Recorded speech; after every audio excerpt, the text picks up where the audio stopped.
Hello students, welcome to the seventh lecture of light reflection and refraction।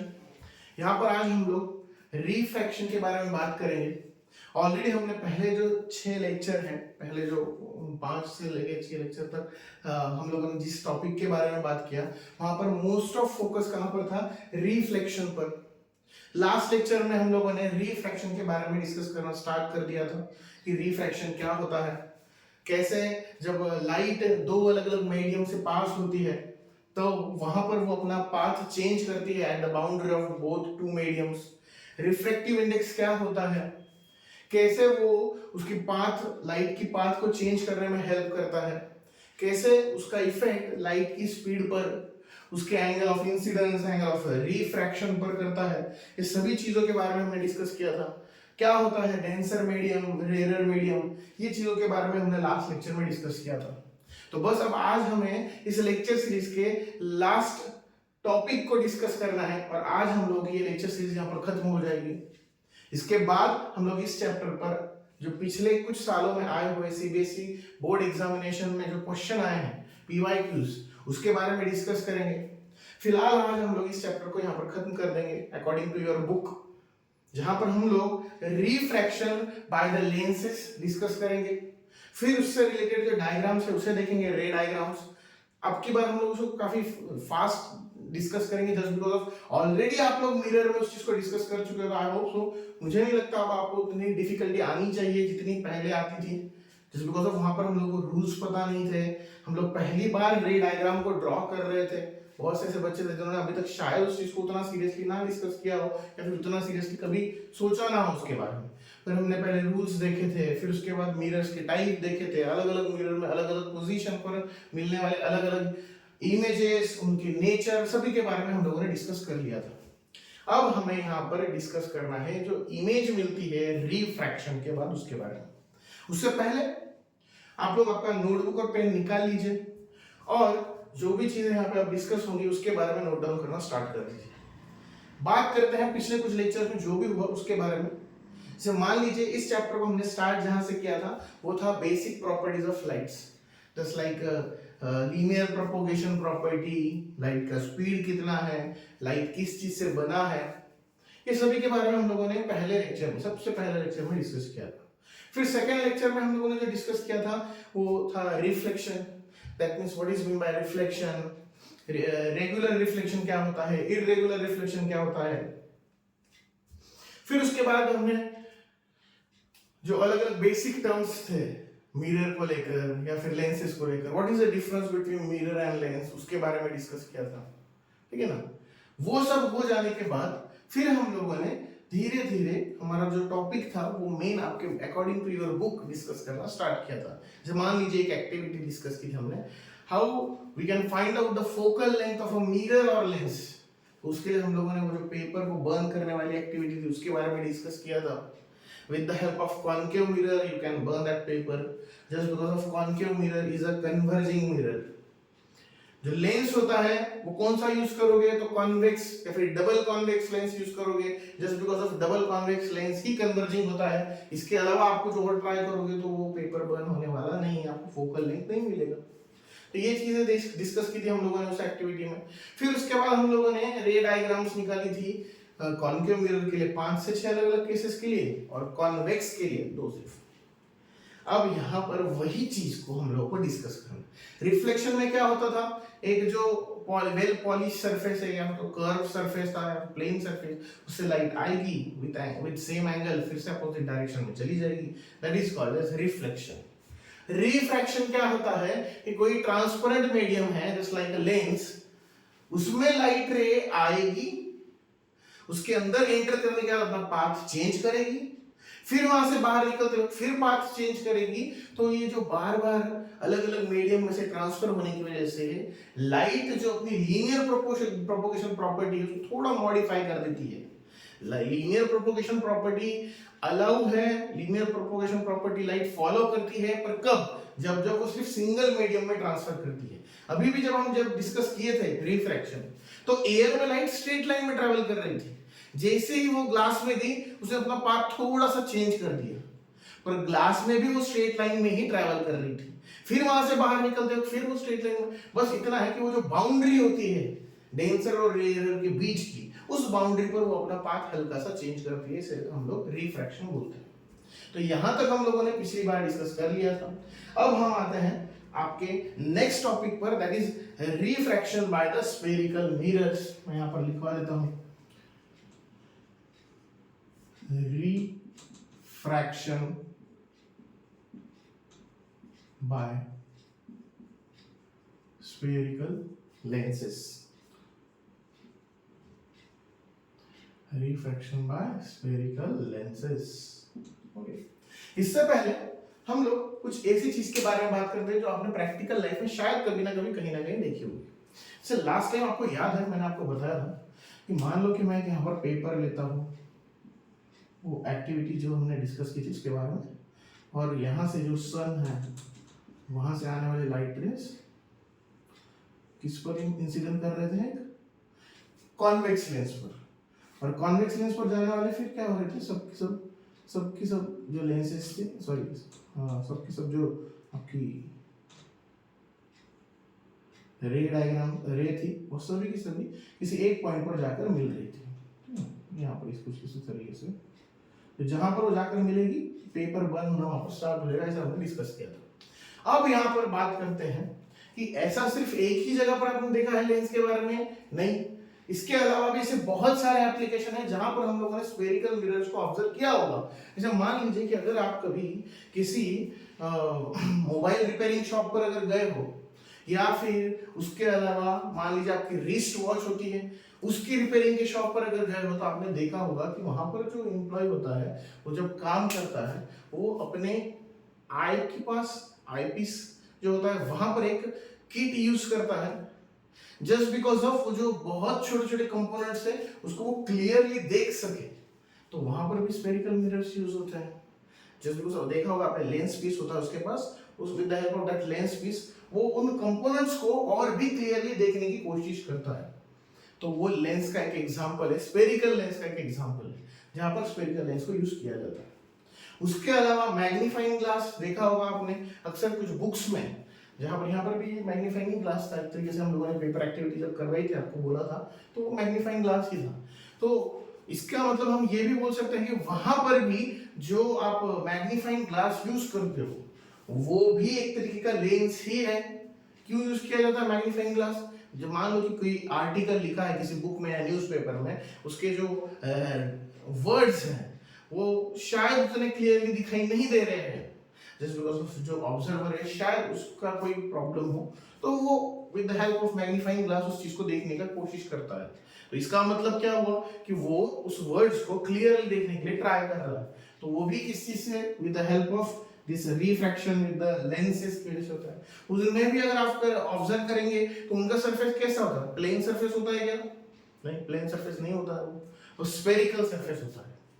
तो ये जो आपने अभी हमने बात की, कुछ एग्जांपल जो हमने डिस्कस किए, जैसे मान लो एग्जांपल हमने बोला मोबाइल शॉप पर रिपेयरिंग के लिए, या फिर अभी बात की हम लोगों ने magnifying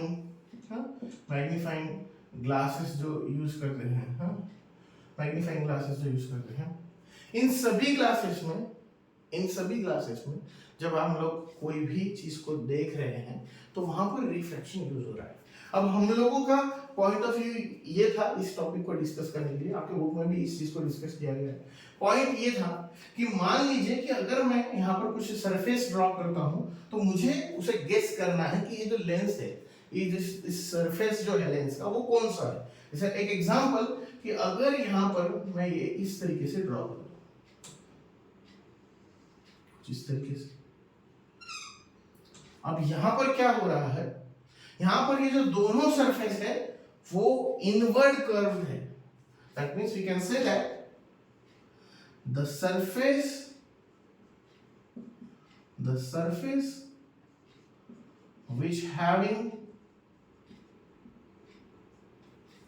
which having inward curves, the surface which having inward curves on both sides,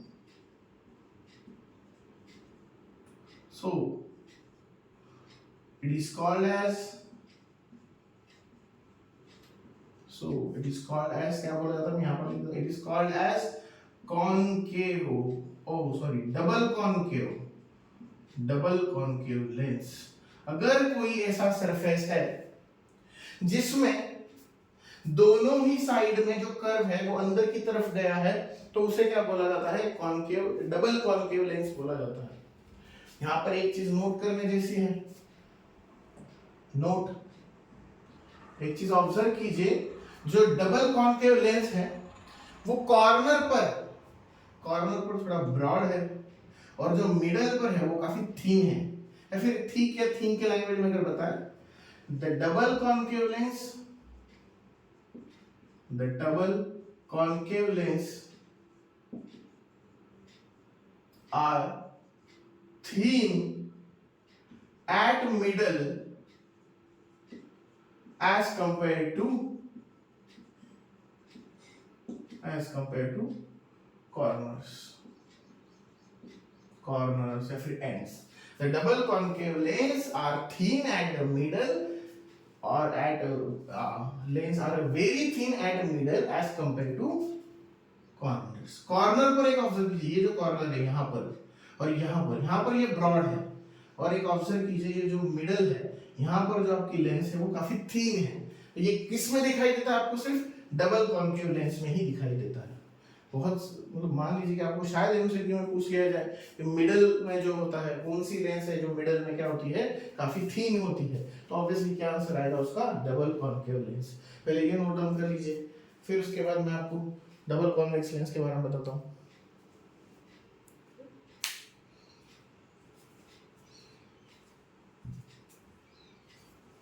चलो नोट डाउन हो गया है।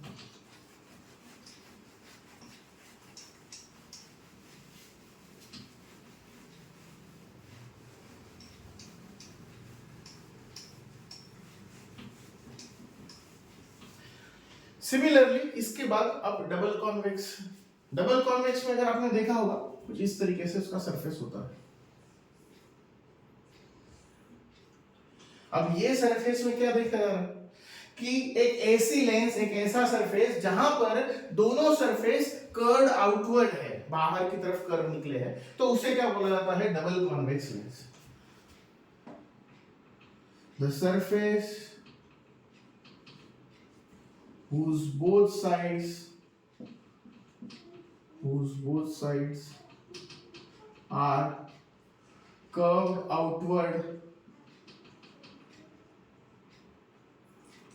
then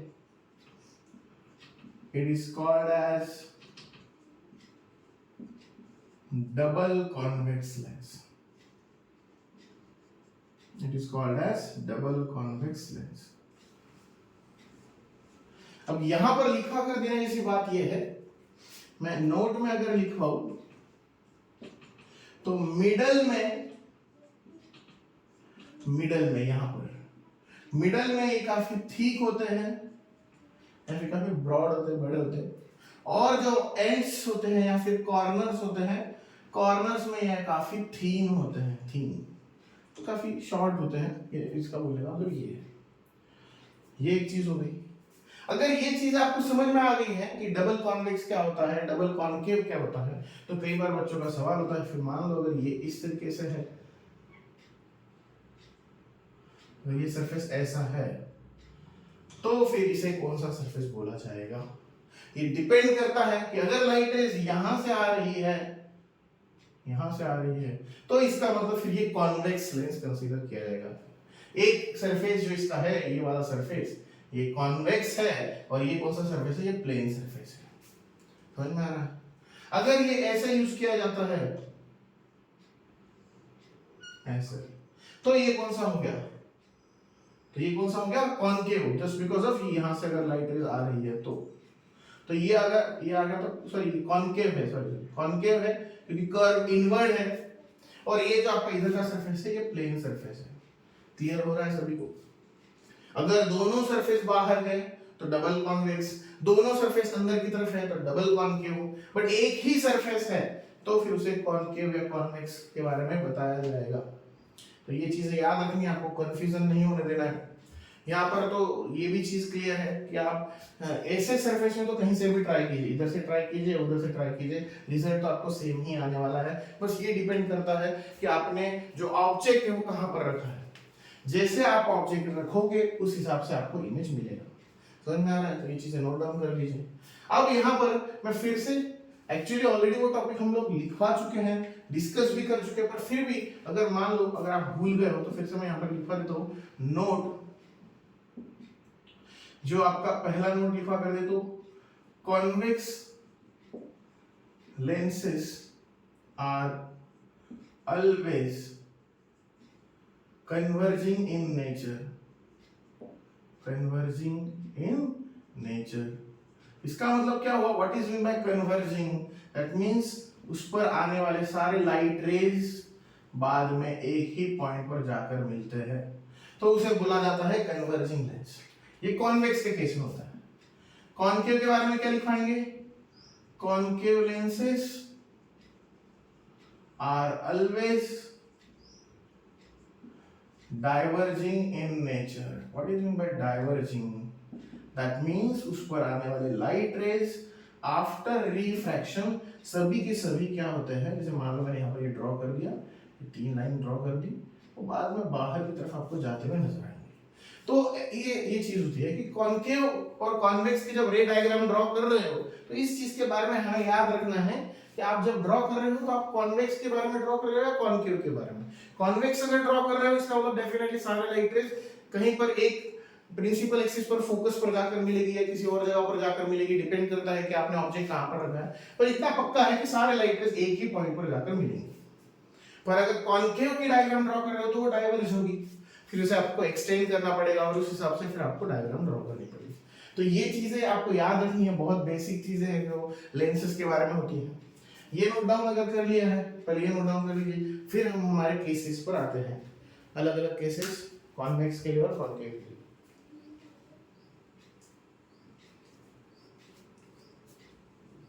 क्लियरली दिखाई दे रहा है?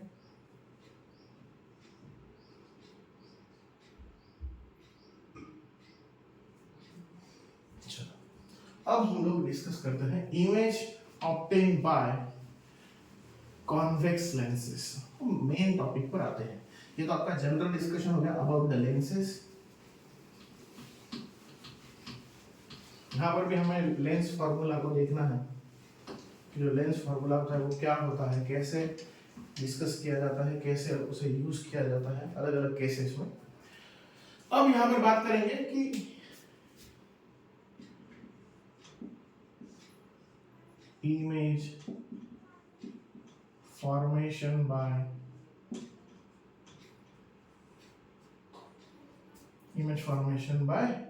convex lens। में डायरेक्टली पॉइंट पर आता हूं, कॉन्वेक्स लेंसेस। आपके बुक में इन लोगों ने फिर से रूल्स को डिस्कस किया है।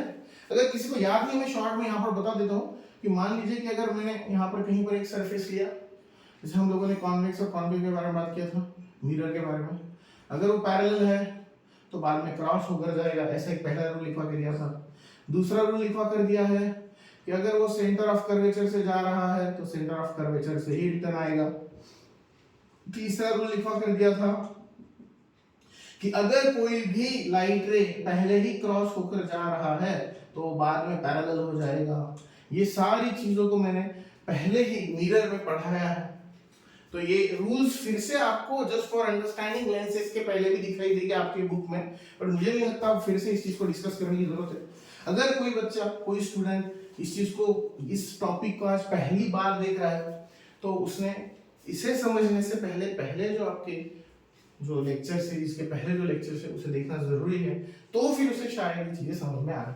Image formation by the convex lenses. अब image formation by the convex lens में अगर हम बात करें तो क्या है कि सबसे पहले आपको याद है कॉनकेव के केस में, मैं यहां पर कॉर्नर पर लिख देता हूं, आपको मिरर के केस में अगर याद है, मिरर के केस में कॉनकेव को हम लोगों ने 5 अलग अलग केसेस में डिस्कस किया था।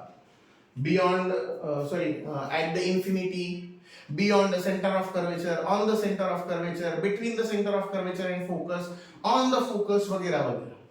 तो 5 केसेस कॉनकेव के लिए स्टडी किए थे और कॉन्वेक्स के लिए कितने केसेस स्टडी किए थे? सिर्फ 2 केसेस स्टडी किए थे। यहां पर उसका एग्जैक्टली रिवर्स है। अब हम लोग लेंसेस में 5 केसेस कॉन्वेक्स के डिस्कस करेंगे और कॉनकेव के सिर्फ 2 ही डिस्कस करेंगे। तो चलो जल्दी जल्दी हम लोग स्टार्ट कर लेते हैं। पहली case, when object kept at infinite distance, kept at infinite distance।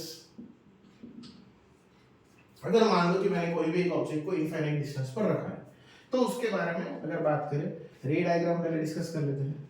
तो चलो अब यहां पर दोनों चीजों को अगर साथ में डिस्कस करें तो देखो इस तरीके से है।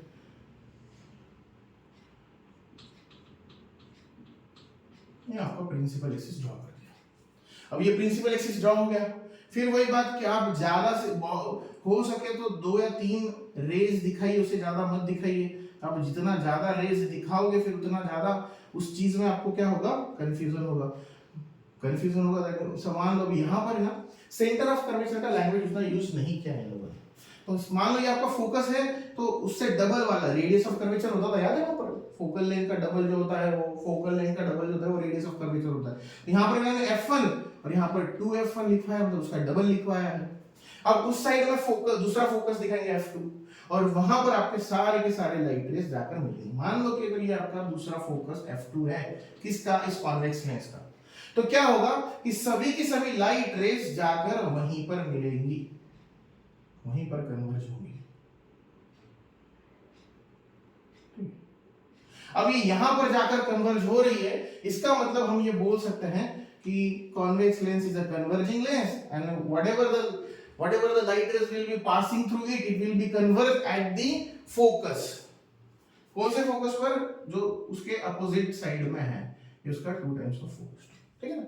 तो इस तरीके से क्या होगा कि जितने भी लाइट रेस रूल फॉलो कर रहा है, ऑब्जर्व कीजिए, सारे के सारे इंसिडेंट लाइट रेस जो किसी एक इनफाइनाइट डिस्टेंस पर रखे हुए एक ऑब्जेक्ट से निकलकर जा रही है, वो सारे के सारे लाइट रेस, देखिए सब प्रिंसिपल एक्सिस को पहले पैरेलल थी, बाद में फिर वो सभी की सभी कन्वर्ज हुई है, जस्ट बिकॉज ऑफ ये उसका नेचर है।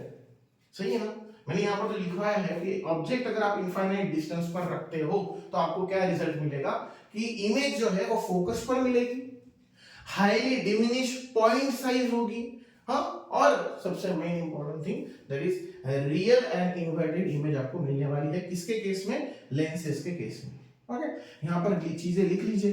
फर्स्ट चीज, ऑब्जेक्ट का पोजीशन, ऑब्जेक्ट का पोजीशन कहां पर है? Eight infinite. Second thing, image का पोजीशन लिख लीजिए। इमेज कहां पर मिल रही है आपको? एट फोकस, फोकस पर आपको मिल रही है, ये चीज हो गई। उसके बाद size of image, size of image कैसे लिखोगे? पॉइंट साइज बोलो, हाईली डिमिनिश बोलो, जो भी पॉइंट साइज। और सबसे last thing, nature of image, nature of image वो रहेगा real and inverted, real and inverted. वहां पर भी एक चीज थी, हाँ, कॉन्केव के जब 5 केसेस डिस्कस किए थे ना आप लोगों ने, तो वहां पर भी बार बार जो नेचर आ रहा था वो सेम ही, यहां पर भी हर बार नेचर सेम ही आने वाला है, कोई चेंज नहीं। बस आपको ये याद रखने हैं, रूल मुझे फॉलो करने ही है। हाँ, यहाँ पर मैंने जो रूल था, फर्स्ट रूल कि अगर इंसिडेंट रे पैरेलल है तो आफ्टर रिफ्लेक्शन बोले या आफ्टर रिफ्रैक्शन वो क्या करेगा? क्रॉस करके जाएगा। यहाँ पर भी वही हो रहा है, वो क्रॉस करके जा रहा है। कहां पर? प्रिंसिपल एक्सिस को वो फोकस पर क्रॉस करके जा रहा है। तो ये पहला केस है, इसे पहले नोट डाउन कर लीजिए। फिर से एक बार रिवाइज करवा देता हूं कि मान लीजिए कि यहाँ पर डबल कॉन्वेक्स लेंस ली है, एक इनफाइनाइट लेवल पर एक कोई लाइट सोर्स है, उसके लाइट रेज निकल कर जा रहे हैं और सभी के सभी कुछ ऐसे लाइट रेज, बच्चों का सवाल होता है सर मिरर और लेंस में जरूरी हर बार पैरेलल रेज ही जाए? नहीं, जरूरी नहीं है, कई केसेस में हमने अदर भी देखे हैं, बट हमने ये भी डिस्कस किया था कि जहां जरूरी है वहां पर ही उन रेज को यूज कीजिए। अदरवाइज हो सके तो एक रे डायग्राम में ज्यादा से ज्यादा कितनी इंसिडेंट रे लीजिए? 2 या 3, उससे ज्यादा मत लीजिए। ऐसे तो बहुत सारे हैं, यहां से निकलने वाले मल्टीपल रेज है जो पैरेलल भी होंगे, एट ऑब्लिक एंगल भी होंगे, क्रॉस में भी होंगे, बहुत सारे, बट मैं सब डिस्कस नहीं कर सकता ना। अगर वो सभी रेज को अगर हम यहाँ ड्रॉ करें तो वो डायग्राम बहुत कॉम्प्लिकेटेड हो जाएगी ड्रॉ करने के लिए, और इतना वक्त हम लोगों के पास एग्जामिनेशन में भी नहीं होता कि हम उनको सभी को वहां पर दिखा सके। इसीलिए हम लोगों ने क्या किया है, जो सिंपल वे है उसे फॉलो किया है। आपके बुक में भी वही चीजों को फॉलो किया, मैंने बताया भी है कि ज्यादा से ज्यादा 2 या 3 रेस को दिखाइए, उससे ज्यादा मत दिखाइए। ठीक है, तो ये एक चीज हो गई। जब लाइट पैरेलल, रेस पैरेलल है, इंसिडेंट रेस, तो बाद में क्रॉस होकर एट फोकस मिल रही है, तो ऑब्जेक्ट का जो पोजीशन है, ऑब्जेक्ट का पोजीशन है वो कहां पर था, इनफाइनाइट लेवल पर, पता नहीं कितनी भी दूर रखिए। इमेज का पोजीशन कहां पर मिल रहा है, ये फोकस पर, आफ्टर रिफ्रैक्शन क्रॉस करके जब जा रहा है तो एट फोकस पर मिल रहा है। इमेज की जो साइज है वो कैसी होगी, पॉइंट साइज, मतलब बहुत छोटी दिखाई देगी। ये भी वहां पर भी हुआ था कॉन्केव मिरर में। और नेचर कैसा रहेगा, रियल एंड इन्वर्टेड। ये चीज को नोट डाउन कर लीजिए। ये अगर ड्रॉ हो जाता है तो फिर सेकंड के बारे में बात करते हैं।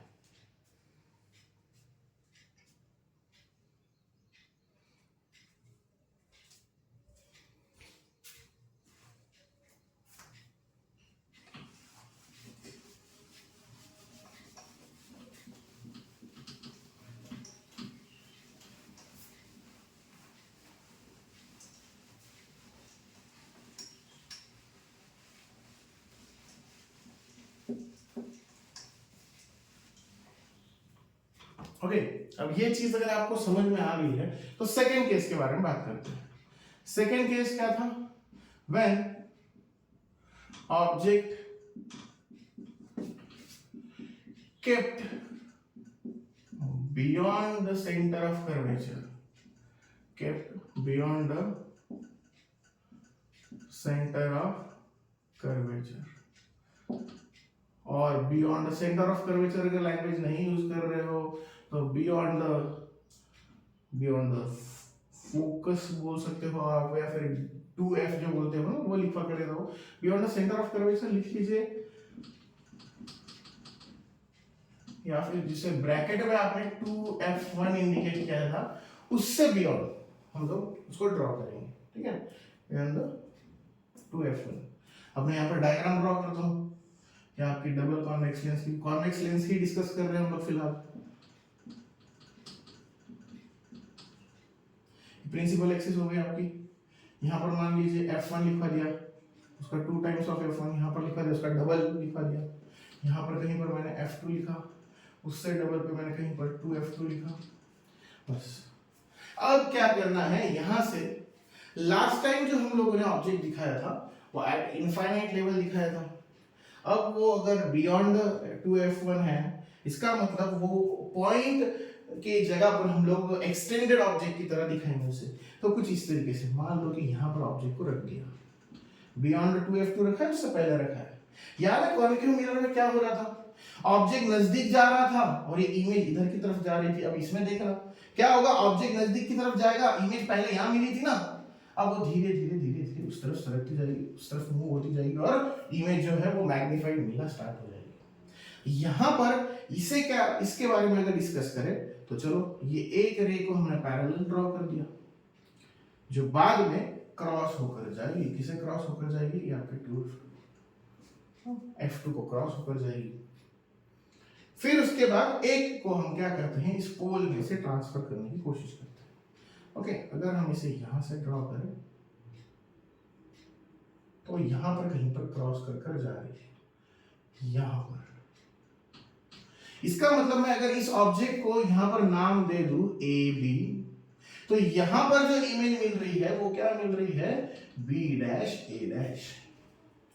तो बस अब ये चीज आपको समझनी है कि पहला रे जो पैरेलल था प्रिंसिपल एक्सिस को, बाद में वो क्रॉस होकर गया, और एक रे जो पोल से, सेंटर से निकल कर गया है, वो सीधा सीधा निकल जाएगा, और वो जहां क्रॉस होगा वहीं पर आपकी इमेज आपको मिलेगी।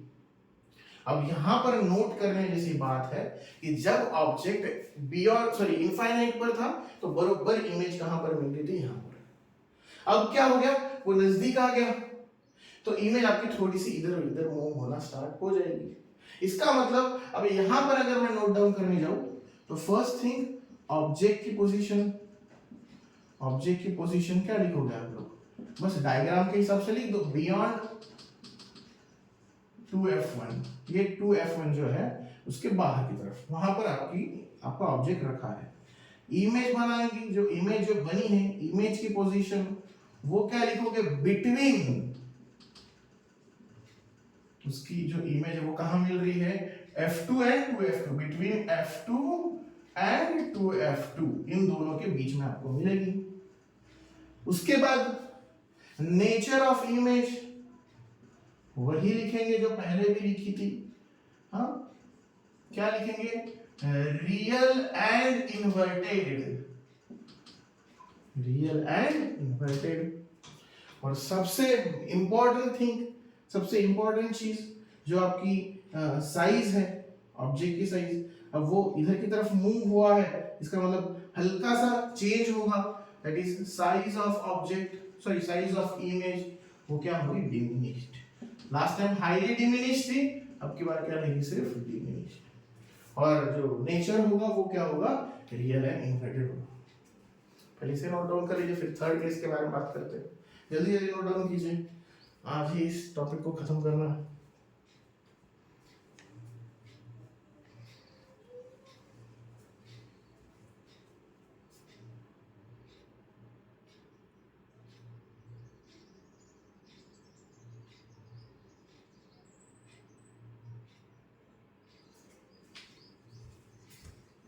थर्ड केस,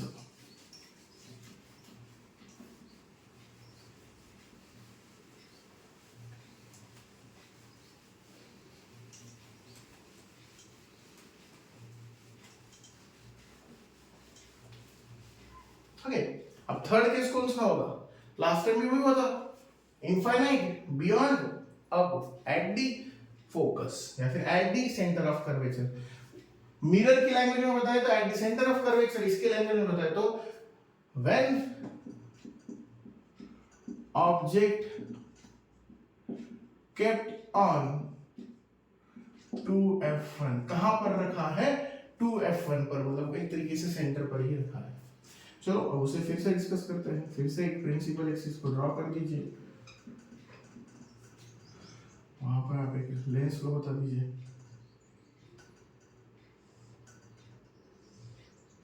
लेंस को बता दिया। उसके बाद ये आपका f1, उसका डबल जो डिस्टेंस दिखाओगे उसको f2 यहाँ पर दिखाओगे, 2f1 यहाँ पर f2 और यहाँ पर ये आपका 2f2। हमें अब क्या करोगे? आपको कहां पर रखने को बोला? ऑब्जेक्ट यहाँ पर रख दिया, ऑब्जेक्ट ये आपका A B object, extended object होगा, ए बी ड्रॉ करेंगे। उसके बाद क्या करोगे? एक रे को आप यहां से पैरेलल दिखाओगे, जो पैरेलल रे है वो बाद में कहां पर क्रॉस करके जाएगी? आपके इस फोकस को क्रॉस करके जाएगी। और एक को फिर से आप कहां से पास करोगे? यहां से पास करोगे तो यहां पर क्रॉस होगी, जो कहां पर मिल रही है? एग्जैक्टली 2f2 पर मिल रही है, जिसका नाम आप लिखोगे b dash a dash, reverse, यहां से रिवर्स, इस तरीके से। अब यहां पर फिर से वही चीज नोटिस कीजिए, जो पहली रे इंसिडेंट रे है वो पैरेलल है, तो आफ्टर रिफ्रैक्शन वो क्रॉस होकर जा रही है, और जो पोल सेंटर में से जा रही है वो सीधी सीधी जा रही है, फिर से वो रिटर्न आएगी भी नहीं, और अगर आएगी तो सेम पाथ से रिटर्न आएगी, कोई रिफ्रैक्शन आपको ऑब्जर्व नहीं होता। तो इस तरीके से हुआ। अब यहां पर अगर हम लोग जो नोट करवाने जाए तो वो क्या होगी?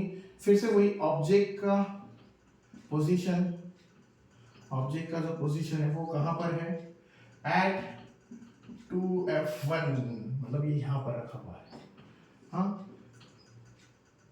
इमेज का पोजीशन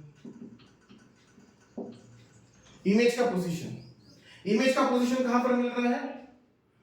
एट 2f2, कहां पर मिलेगा? 2f2 पर। एक ऑब्जर्व किया आप लोगों ने, यहां पर जितनी साइज है वही वहां पर भी मिल रही है, ये भी वहां पर कॉन्केव मिरर के तीसरे केस में है। सेंटर ऑफ कर्वेचर पर अगर आप कोई ऑब्जेक्ट रखते हो तो वो आफ्टर रिफ्लेक्शन वो सेंटर ऑफ कर्वेचर पर नीचे की साइड मिलती थी, एग्जैक्ट सेम साइज की मिलती थी। इसका मतलब मैं यहां पर लिख सकता हूं साइज ऑफ इमेज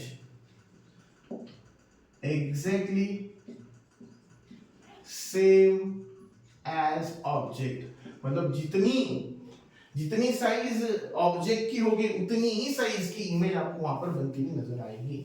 और लास्ट वन थिंग, नेचर, तो नेचर तो कभी चेंज हो ही नहीं रहा है, वो तो सेम ही है आपका, real and inverted, real and inverted, that is your third case. Third case में आपको ये चीजें देखने को मिल सकती है, ठीक है। आप ये चीजें नोट डाउन कर लीजिए, फिर उसके बाद आगे का बात करेंगे। पहले चीज नोट डाउन अगर हो गई हो तो बताइए।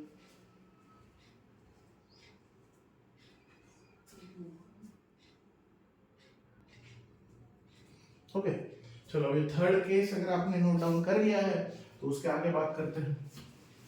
फोर्थ केस में धीरे धीरे एक ऑब्जर्व कीजिए, जैसे जैसे ऑब्जेक्ट नजदीक की तरफ जा रहा है लेंस के, वैसे वैसे इमेज उधर की तरफ शिफ्ट हो रही है और अपनी साइज को क्या कर रही है, बढ़ा रही है। पहले इंफिनिटी वाले केस में पॉइंट साइज मिल रहा था, फिर उसके बाद थोड़ा सा डिमिनिश मिला, फिर उसके बाद एग्जैक्टली सेम मिला। अब जो है वो कौन सा है, मैग्नीफाइड या इनलार्ज, ठीक है ना। फोर्थ केस में आप लोग उसको पहले इनफाइनाइट पे रख चुके हो, फिर बियॉन्ड द फोकस रख चुके हो, अब ऑन द फोकस रख चुके हो। नेक्स्ट में व्हेन ऑब्जेक्ट केप्ट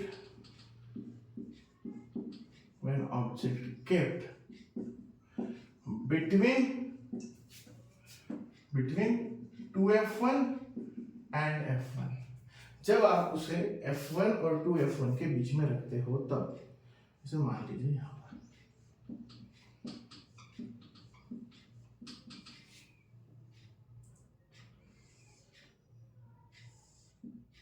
हो गया। तो यहां पर क्या कर दीजिए, f1 2f1 f2 2f2, इस तरीके से। पहले इनफाइनाइट रखा था, फिर बियॉन्ड रखा था, ऑन द रखा, अब बीच में कहीं पर रख रहा हूं मैं, यहां पर कहीं भी रख देता हूं। ये हो गया आपका ए बी, बिटवीन बोला है ना 2f1 एंड f1, वहां पर रख दिया। तो अब उस वजह से लास्ट टाइम आपकी जो इमेज मिली थी यहां पर मिली थी एग्जैक्ट सेम साइज के, अब और दूर हो जाएगी। तो फिर वही रूल फॉलो कीजिए, आप इसे पहली बार पैरेलल ड्रॉ कीजिए। पैरेलल ड्रॉ करने के बाद वो कहां पर क्रॉस होकर जाएगा आपका, हाँ वो फिर से f पर क्रॉस होकर जाएगा, f2 पर। ये हो गया, और एक को आपको पोल से पास करना है, पोल से पास करने के बाद वो बाहर की तरफ कहीं पर क्रॉस होगी बियॉन्ड द 2f2, और जो मिलेगी वो इनलार्ज मिलेगी, या फिर ऐसा बोल सकता हूं मैं कि मैग्नीफाइड इमेज आपको मिलेगी। कि कौन से केस में, इस फोर्थ केस में। फिर यहां पर वही रूल्स बार बार याद करवाऊंगा। पहला जो रे है वो इंसिडेंट रे, वो पैरेलल है, तो after refraction it will cross at f2। दूसरा जो पोल से पास होकर जा रहा है वो सीधा जा रहा है, रिफ्रैक्शन दिखाई नहीं दे रहा है उसके केस में। इसका मतलब मैं ऐसा बोल सकता हूं, फर्स्ट ऑब्जेक्ट पोजीशन जो है वो कैसी है, ऑब्जेक्ट पोजीशन जो है वो कहां पर है, मतलब between f1 and 2f1। Second, image कहां पर मिल रही है, बियॉन्ड 2f2। आपको एक बार इस चैप्टर की डायग्राम्स अगर आ गई तो बस बात खत्म हो गई। इमेज जो मिल रही है वो कहां पर मिल रही है, वो बियॉन्ड 2f2 मिल रही है, उसके भी बाहर जा रहा है वो। फिर से वही नेचर, आप क्या लिखोगे, रियल एंड इन्वर्टेड, नेचर लिखोगे रियल एंड इन्वर्टेड। और सबसे last thing, size of image आप क्या लिखोगे, साइज ऑफ इमेज लिखोगे इनलार्ज्ड या फिर मैग्नीफाइड, या फिर क्या लिखोगे, मैग्नीफाइड लिखोगे। इसका मतलब हम लोग बार बार वही चीज को याद करवाएंगे कि जो कॉन्केव था, जैसे वहां पर हो रहा था कॉन्केव मिरर में, वैसे यहां पर किसके केस में हो रहा है, कॉन्वेक्स लेंस के केस में। वहां पर कॉन्केव के 5 केसेस थे, 6 केसेस थे, यहां पर कॉन्वेक्स के हैं। कॉन्केव मिरर के होते हैं, कॉन्वेक्स इसके होते हैं। याद रखो ना, दोनों कन्वर्जिंग है, सीधी सी बात है, इसी वजह से ये सब चीजें दिखाई दे रही है हमें। जो डाइवर्जिंग है उसके बारे में ज्यादा डिस्कस ही नहीं किया है, ज्यादा डिस्कस करने की जरूरत भी नहीं है, 2 ही केसेस में पूरी कहानी उसकी खत्म हो जाती है। यहाँ पर आपको बार बार अलग अलग एक्सपेरिमेंट करने पर अलग अलग चीजों को ऑब्जर्व करने को मिलता है, ठीक है। चलो फोर्थ केस अगर आपका हो गया है तो उसके बाद नेक्स्ट वाले पर आते हैं, फिफ्थ पर।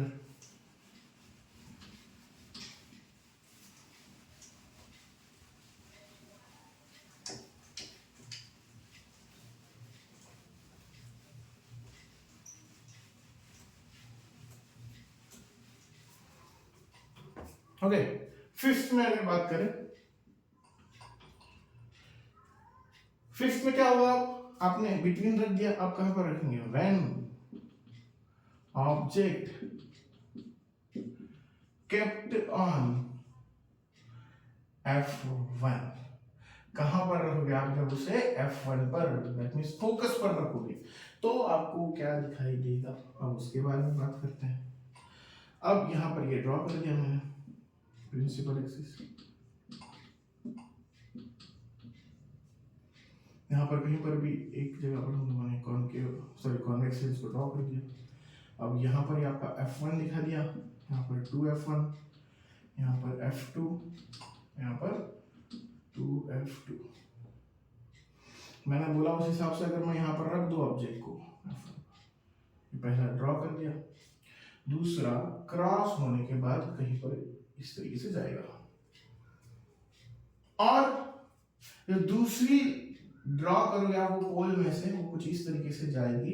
अब ये इस तरीके से दिखाई देगा।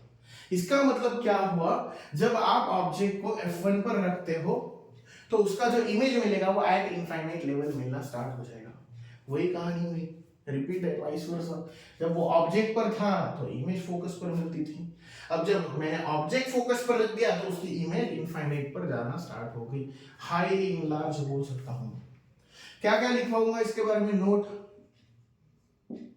ऑब्जेक्ट का डिस्टेंस, ऑब्जेक्ट की पोजीशन, वो कहां पर है, ऑब्जेक्ट की position at F1। Okay, image की पोजीशन क्या लिखवाएंगे, इमेज की position at infinite distance, at infinite distance. उसके बाद क्या देखने को मिलेगा आपको, आपका जो नेचर है वो किसका, नेचर ऑफ इमेज, वो वही है फिर से, रियल एंड इन्वर्टेड। और सबसे लास्ट चीज जो साइज है, साइज है वो कैसे मिलेगी, हाईली हाईली मैग्नीफाइंग बोलिए या फिर हाईली इनलार्ज बोलिए, जो भी बोलना चाहो, ठीक है। इसे नोट डाउन कर लीजिए, फिर नेक्स्ट के बारे में।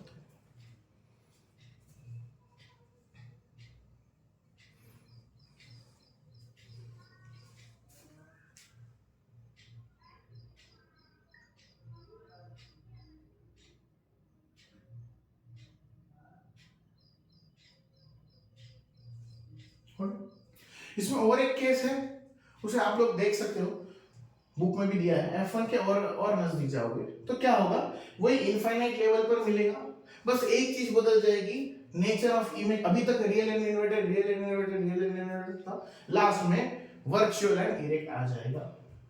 तो कॉन्वेक्स लेंस के बारे में इस तरीके से आप 5 से 6 केसेस को डिस्कस करते हो, एक बार देख लीजिएगा आप उसके बारे में भी।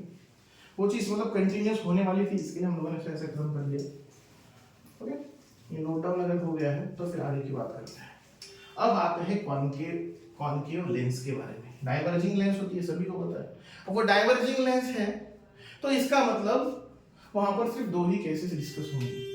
अब मैं यहां पर फिर से लिख देता हूं, नेक्स्ट हेडिंग देनी पड़ेगी, image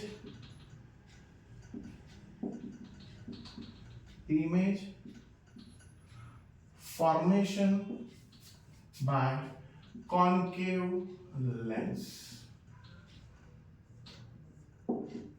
image formation bye concave lens.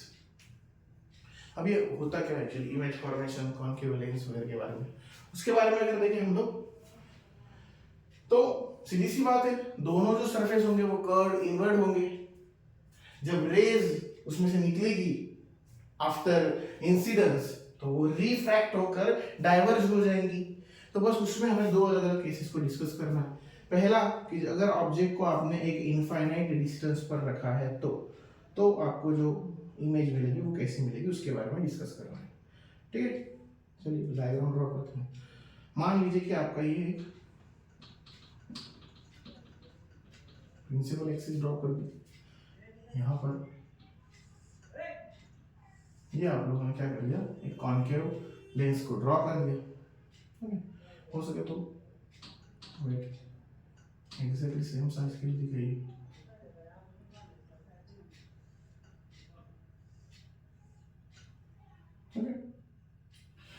Diagram draw करते वक्त इनफाइनाइट डिस्टेंस बोला है, इसका मतलब ऑब्जेक्ट को कहीं दूर पर रखा है और फिर उसके आफ्टर आफ्टर रिफ्रैक्शन उसे कुछ इस तरीके से दिखाना पड़ेगा।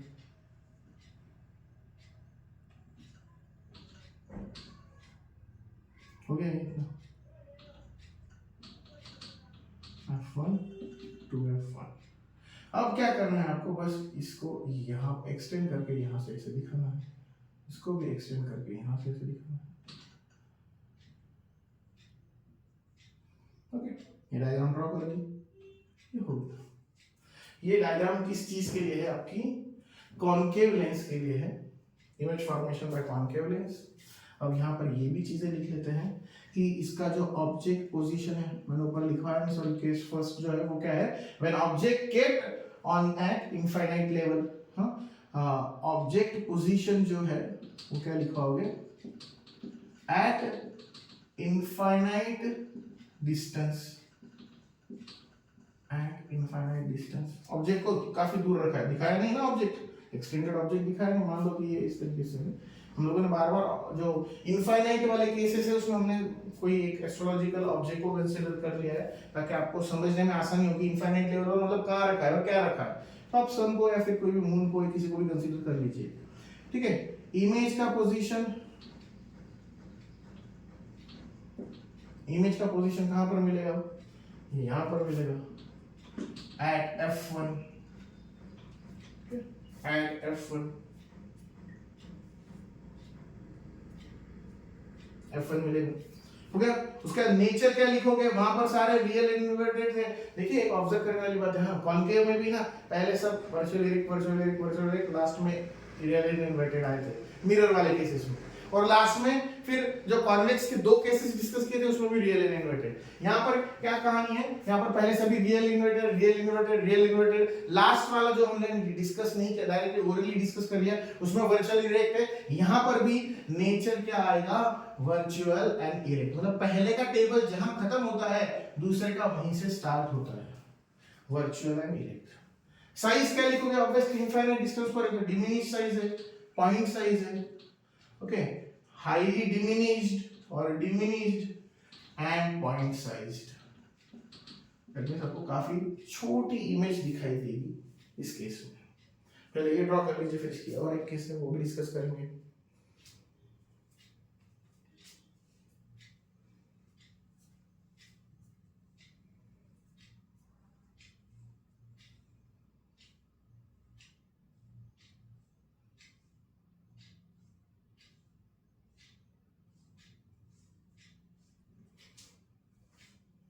हो गया अगर ये तो सेकंड केस।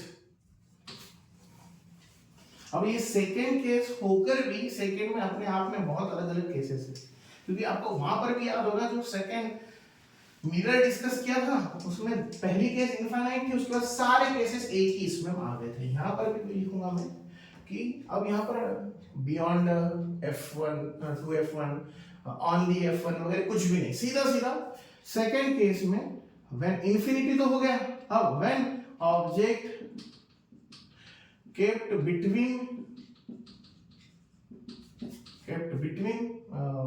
infinite distance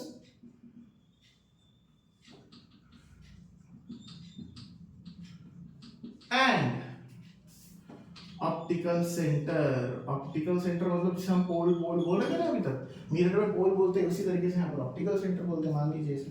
तो अगर हम इसके लिए डायग्राम ड्रॉ करने जाए तो उसकी डायग्राम कुछ इस तरीके से आएगी। मैं कहीं पर भी एक रैंडमली रख देता हूँ फिलहाल के लिए। सपोज मैंने यहाँ पर ये 2F1 या आपका F1 ऐसे रखवा दिया और आपके बुक में दिया है उस हिसाब से। अगर मैं फिलहाल के लिए इन दोनों के बीच में रख देता हूँ, अगर यहाँ रख दिया तो एक को पैरेलल ड्रॉ करोगे, फिर उसको डाइवर्जिंग होते हुए दिखाया जाएगा, और एक को आप कहां पर पास करोगे, आपके ऑप्टिकल सेंटर से इस तरीके से। क्या करोगे, ऐसे में आप लोगों को ये दोनों जहां पर क्रॉस होती है कहां पर क्रॉस हो रही है, देख लीजिए ऑप्टिकल सेंटर ओ के और F1 के बीच में, तो वहां पर आपको आपकी इमेज मिलेगी। बस उसका बोलना ही है कि इनफाइनाइट लेवल पर F1 पर मिलेगी, उसके बाद आप यहां से लेकर कहीं पर भी रख दीजिए, बीच में कहीं पर भी रख दीजिए, इमेज हमेशा आपको F1 और O के बीच में ही मिलेगी, गारंटीड। ठीक है, तो यहां पर कैसे लिखेंगे हम लोग, ऑब्जेक्ट का पोजीशन, ऑब्जेक्ट का पोजीशन मैं ऐसे लिखवा कर देता हूं, varying between infinite and optical centre. ऐसे क्यों लिखवा दिया, वैरिंग दैट मींस कम ज्यादा होते रहेगा, आप कहीं पर भी रख लीजिए, आपकी मर्जी, जहां पर आपको रखना है वहां पर आप रख सकते हो। इमेज की पोजीशन कहां पर मिलेगी, इमेज की पोजीशन मिलेगी between F1 and optical centre.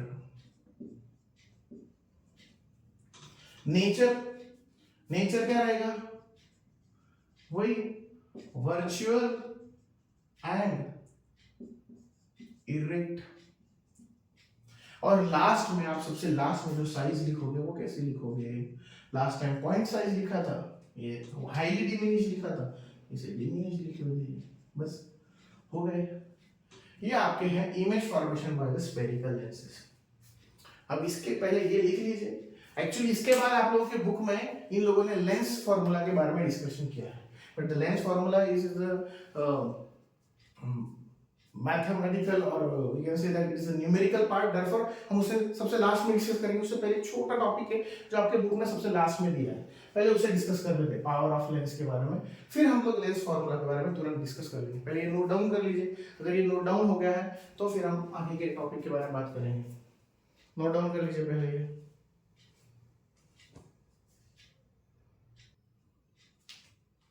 चलो ये नोट डाउन हो गया है। तो पहले हम लोग इसके सबसे छोटे टॉपिक के बारे में बात कर लेते हैं, पावर ऑफ लेंस के बारे में, फिर हम लोग लेंस फॉर्मूला के बारे में देखेंगे। Okay,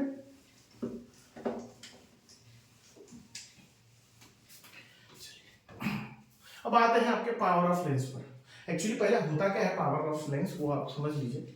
power of lens that means we can say that it's the ability of the lens by which it will diverge और कन्वर्ज लाइट रेज।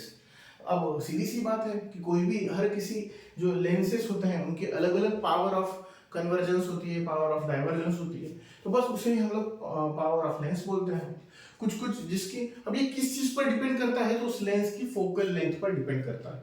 जितना फोकल लेंथ शॉर्ट होगा, कम होगा, उतनी पावर ज्यादा होती है। Just because of both are, we can say that both are inversely proportional to each other, ऐसे बोल सकते हो आप लोग। तो अगर मान लो कि अगर कोई किसी की फोकल लेंथ बहुत छोटी है, शॉर्ट है, इसका मतलब उसका पावर ऑफ कन्वर्जेंस या फिर डाइवर्जेंस जो होगा वो बहुत स्ट्रांग होगा, बहुत अच्छा होगा, तो उसे हम लोग डिस्क्राइब करते हैं पावर ऑफ लेंस से। ठीक है ना, छोटी सी नोट लिख लेते हैं इसमें भी, पावर ऑफ लेंस क्या क्या लिखो कर दूंगा। सबसे पहले डेफिनेशन, फर्स्ट थिंग डेफिनेशन में क्या लिखोगे, the ability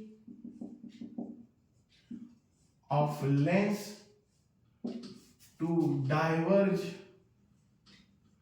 or converge, the ability of lens to diverge or converge the light rays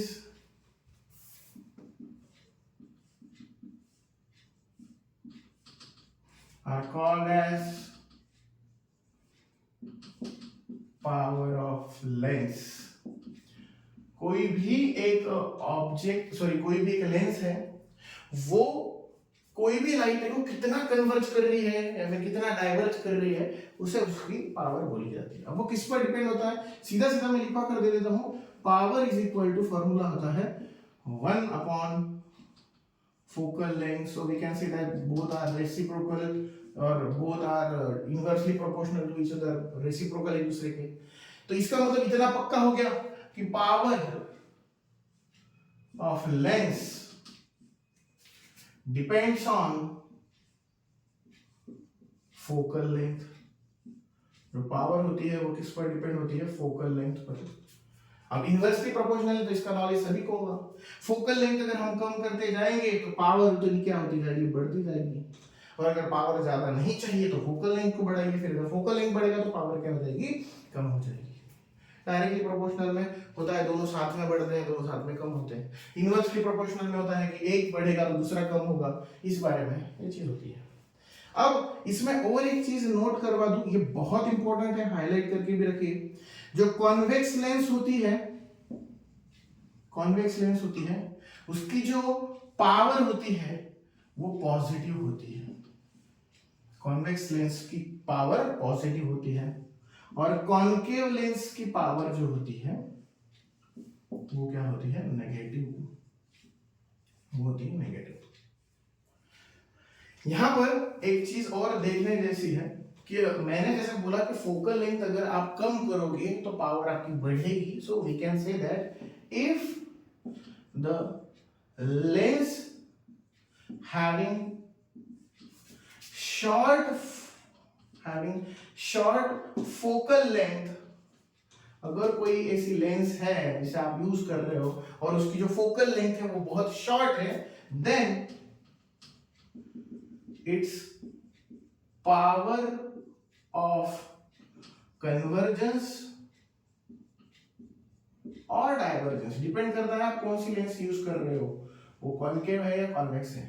The lens having short focal length, if the lens having short focal length, then its power of convergence or divergence is very high.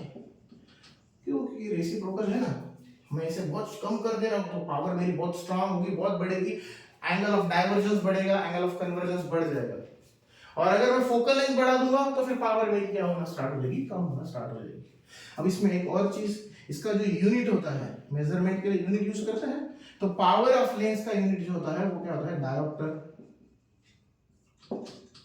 ये भी सवाल होगा बच्चों, what is the dioptre, याद रखना 1 dioptre is equal to क्या होता है, 1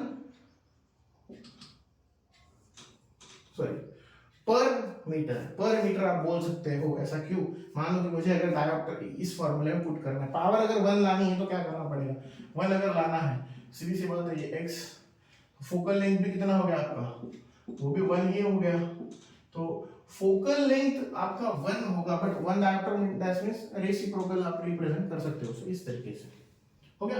तो ये होता है आपका पावर ऑफ लेंस। इसके हिसाब से आप डिसाइड करते हो, फोकल लेंथ के हिसाब से पावर डिसाइड होती है, और पावर डिसाइड करने के बाद आप ये चीज डिसाइड कर सकते हो कि मुझे कौन सी लेंस का यूज करना है उस एप्लीकेशन के लिए। मैं चाहूं अकॉर्डिंग टू एप्लीकेशन तो कॉन्केव लेंस भी यूज कर सकता हूं, और अगर मैं चाहूं तो अकॉर्डिंग टू एप्लीकेशन में कॉन्वेक्स लेंस के साथ भी जा सकता हूं, इसमें कोई अपना दो राह नहीं। अब ये नोट डाउन कर लीजिए, तब तक हम लोग बात करेंगे लेंस फार्मूला की। लास्ट टाइम हमने मिरर फार्मूला देखा था। मिरर फार्मूला में बस यही था, the sum of the reciprocal of the object distance and image distance will be equal to reciprocal of focal length. बस यहां पर उस फार्मूले में एडिशन की जगह पर सब्सट्रैक्शन आ गया है। मतलब we can say that the lens formula is the difference between reciprocals of image distance and object distance will be equal to reciprocal of focal length होता है। सही है, समझ में आ रहा है आपको? उसका रिवर्स यहां पर लिखेंगे तो और समझ में आ जाएगा। उससे पहले आपके बुक में साइन कन्वेंशंस का यूज किया है हम लोगों ने। साइन कन्वेंशंस वही चीज है जो हम लोगों ने मिरर फार्मूला से पहले देखी थी। एक ऊपर अगर बात करें हम लोग, हाँ डायरेक्टली अगर डिस्कशन करें तो जैसे मान लीजिए अगर मैं कार्टेशियन सिस्टम इमेजिन करता हूँ, कोऑर्डिनेट्स इमेजिन करता हूँ, तो इसका मतलब अगर कोई भी ऑब्जेक्ट लेफ्ट साइड में रखा है, ऑब्जेक्ट को रखते ही लेफ्ट साइड में हम लोग यहाँ पर डायग्राम ड्रॉ करके इधर रखते हैं, तो उसका डिस्टेंस जो u होता है वो नेगेटिव लेंगे। अगर कोई इमेज इधर की साइड राइट साइड अगर बन रही है तो उसका डिस्टेंस हम पॉजिटिव लेंगे। सही है, इस तरीके से पढ़ा था। एक्स एक्सिस के ऊपर अगर कोई चीज है, उसकी साइज उसकी हाइट अगर लेनी है तो पॉजिटिव लेंगे। अगर और कोई इमेज है वो नीचे की तरफ बन रहा है, नीचे की तरफ हाइट जा रही है, तो उसे हम नेगेटिव लेंगे। इसके बारे में हमने पहले भी डिस्कस कर लिया है। Right side positive, left side negative, upper positive, downward negative, बस इतना आपको याद रखना है और कुछ नहीं। अब हम सीधा हमारे लेंस फॉर्मूला पर आते हैं और उसके बाद उससे रिलेटेड जो आपके बुक में दिए हुए हैं, जो भी 2-3 न्यूमेरिकल दिए हैं, पहले वो डिस्कस कर लेते हैं। एक बार वो डिस्कस हो गया तो आज हम लोग का ये लेक्चर खत्म हो जाएगा। ये पूरी जो टॉपिक थी लाइट रिफ्लेक्शन एंड रिफ्रैक्शन वो खत्म हो जाएगा फाइनली, और फिर हम उस पर जो आपके सीबीएसई के बोर्ड एग्जाम में आए हुए क्वेश्चन है उसे डिस्कस कर पाएंगे। अभी तक के लिए आप ये नोट डाउन कर लीजिए, फिर तुरंत हम लोग लेंस फॉर्मूला उसके न्यूमेरिकल देखते हैं।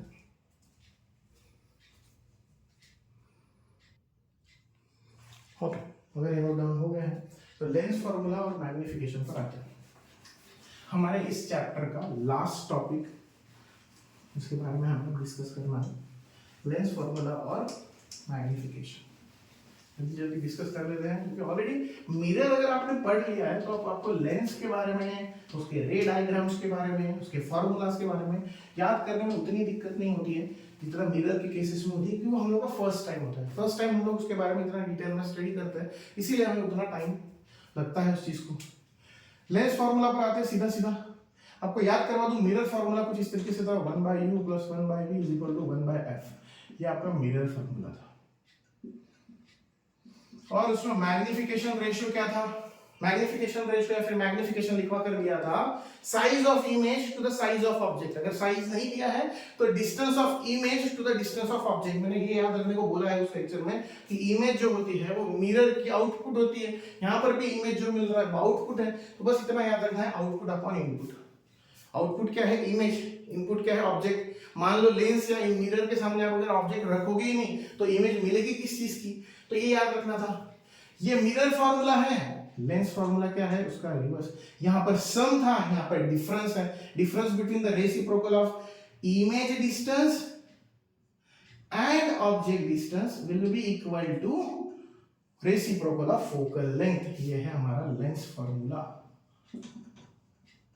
फर्स्ट थिंग, मैग्निफिकेशन लिखवा के देते वक्त याद होगा, magnification of mirror, magnification of mirror आप लोगों ने ऐसा लिखा था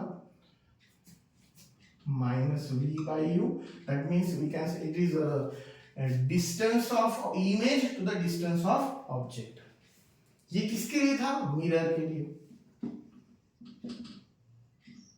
अब यहां पर मैग्निफिकेशन ऑफ लेंस के बारे में बात करते हैं। मैग्निफिकेशन ऑफ लेंस क्या होता है? It just v/u। ये किसके लिए है? मैग्निफिकेशन ऑफ लेंस के लिए। हो गया, इसे समझ लीजिए। फिर उसके बाद हम लोग क्या करते हैं, तुरंत नोट डाउन कर लिया है। अगर ये नोट डाउन कर लिया है तो अब आपके न्यूमेरिकल्स पर आते हैं जल्दी से। आपके बुक में हम लोगों ने कुछ पेज नंबर 130 नहीं है, 156 पेज नंबर पर 10th स्टैंडर्ड के बच्चे जो सीबीएसई का बुक फॉलो कर रहे हैं, पेज नंबर 156 पर क्वेश्चन दिया है, एग्जांपल नंबर 9.3, उसके बारे में बात करते हैं। ओके, वहां पर उन्होंने क्या बोला है? A concave lens. चलो पहले ही लिख दो, कॉन्केव लेंस है। कॉन्केव लेंस अगर बोला है इसका मतलब फोकल लेंथ जो आएगी वो नेगेटिव आएगी। ये चीजों को आपको याद रखना है अच्छे से, तो ही आपके क्वेश्चन सॉल्व हो पाएंगे, अदरवाइज सॉल्व नहीं हो पाएंगे। जो साइन कन्वेंशन है वो। उसके बाद फोकल लेंथ दे दिया है उसने 15 सेंटीमीटर। ओके, फोकल लेंथ है आपका 15 सेंटीमीटर, तो माइनस लिखना पड़ेगा, -15 centimetre. What distance should be object from the lens be placed so that it form an image v, image जो बन रहा है। ओके, इमेज डिस्टेंस कितना है? 10 सेंटीमीटर, वो भी माइनस आएगा आपका। Okay, 10 centimetre from. अब आपका सवाल ये होगा कि सर कॉन्केव केस में लेंस के साइड में तो इमेज उधर बनता है, याद है आपको? कॉन्केव है ये, कॉन्वेक्स नहीं है। कॉन्केव के केस में क्या हो रहा था? ये कुछ इस तरीके से आपकी लाइन जा रही थी, उसको एक्सटेंड करके यहाँ ड्रॉ कर रहे थे आप। इसका मतलब वो भी तो लेफ्ट साइड में ही बन रहा है ना कॉन्केव के केस में, तो नेगेटिव ही आएगा, -10 सेंटीमीटर। उसके बाद तो ऑब्जेक्ट कितने डिस्टेंस पर रखा जाना चाहिए ये उन्होंने पूछा है आपको, और पूछा है कि मैग्निफिकेशन कितना आएगा वो भी निकालिए। ठीक है, जो निकालते हैं फिर आपका फॉर्मूला है 1 by v minus 1 by u is equal to 1 by f. अभी के लिए इसे ऐसे लिख देता हूं मैं, 1 by minus 10 minus 1 by u is equal to 1 by minus 15. अभी के लिए इस माइनस 15 की तरफ देखकर कंफ्यूज मत होइए, बस इतना कीजिए ये 1 by u को वहां शिफ्ट कर दीजिए, 1 by 15 को यहाँ पर ले लीजिए, तो अभी ऐसे दिखेगा minus 1 by 10 minus 1 by minus 15 is equal to 1 by u. Minus minus ये क्या हो गया आपका plus, that means 1 upon minus 10 plus 1 upon 15 is equal to 1 by u. बस अब आप चाहो तो इसे पहले नंबर को छोटा कर दो, फिर सॉल्व कर लो, और नहीं तो सीधा कंटिन्यू करोगे तो भी चलेगा। अगर चलो मान लो किसी बच्चे को नहीं अगर आता है, कंफ्यूजन होता है, तो सीधा सीधा क्रॉस मल्टीप्लाई कर दो, डिनोमिनेटर सेम नहीं है इसके लिए। 15 1 15 minus 10 1 minus 10, that means 15 minus 10 divided by कितना आ रहा है यहाँ पर आपका minus 150 is equal to 1 by u. यहां तक हो गया है, तो फिर आगे बात करेंगे। 15 minus 10 that is 5 divided by minus 150 is equal to 1 by u. u की वैल्यू निकालनी हो तो रेसिप्रोकल कर दीजिए, u is equal to minus 150 divided by 5 which is minus 30 centimeter. That is your object distance. आप minus 30 सेंटीमीटर पर रखोगे तब जाकर आपको इमेज यहां पर मिलेगी, अदरवाइज वो वहां पर नहीं मिलने वाली। हाँ, अब मैग्निफिकेशन के बारे में बात कर रहे थे। Magnification is the ratio of v by u। हो गया, v कितना है -10, u कितना है -30, दैट मींस 10 by 30 0 कैंसिल कर दीजिए, 1 by 3 दैट मींस 0.33। इतना आपका मैग्निफिकेशन होगा फॉर दिस केस। कॉन्केव के केस में ये कहानी है। जल्दी से ये नोट डाउन कर लीजिए, फिर लास्ट आपका एग्जांपल देख लेते हैं। एक लास्ट एग्जांपल बचा इस चैप्टर का। Okay, now last question of your this chapter.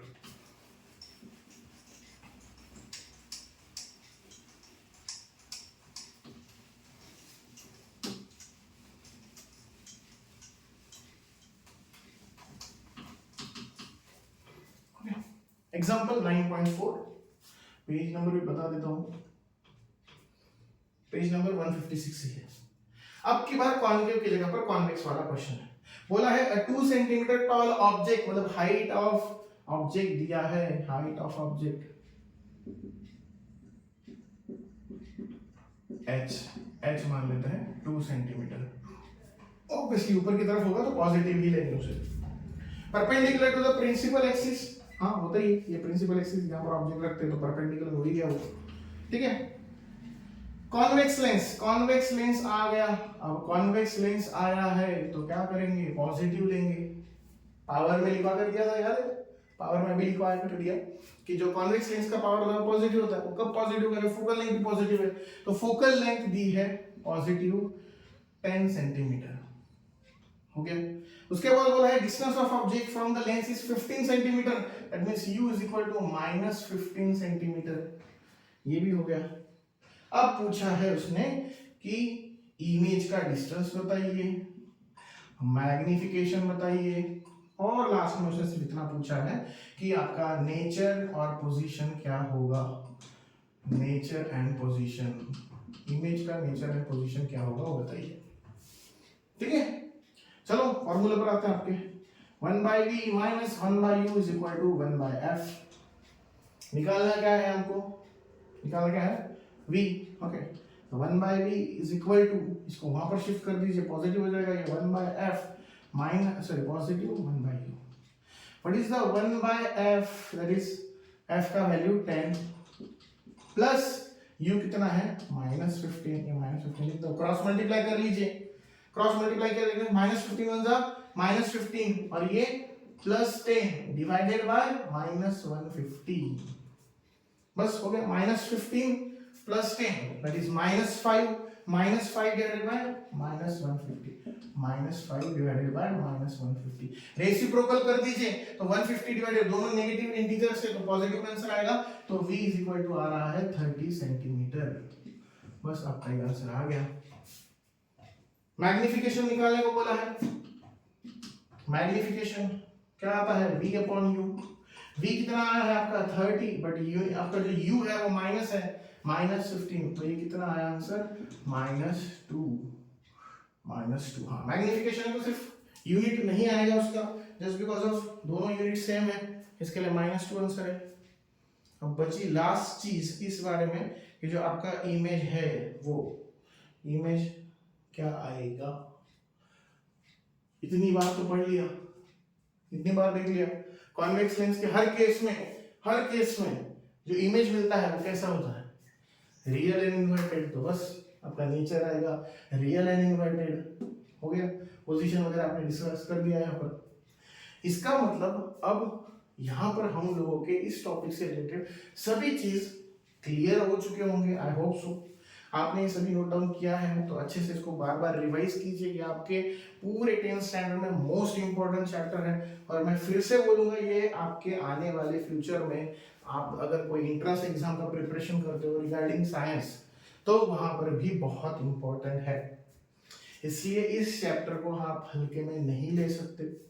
बस इससे रिलेटेड अब हम नेक्स्ट लेक्चर में क्या डिस्कस करेंगे, PYQs। दैट मीन्स नहीं जाता तो एटलीस्ट पिछले 2-3 साल में कैसे क्वेश्चन इस चैप्टर पर आए हैं, कब कब आए, कितने मार्क्स के लिए आए, वो सभी चीजों को हम यहाँ पर डिस्कस करेंगे।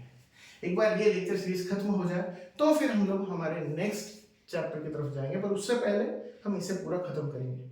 आज यहाँ पर हम ये डिक्लेयर कर सकते हैं कि आपकी ये जो लेक्चर सीरीज थी, लाइट रिफ्लेक्शन एंड रिफ्रैक्शन, खत्म हो चुकी है, कंप्लीट हो चुकी है।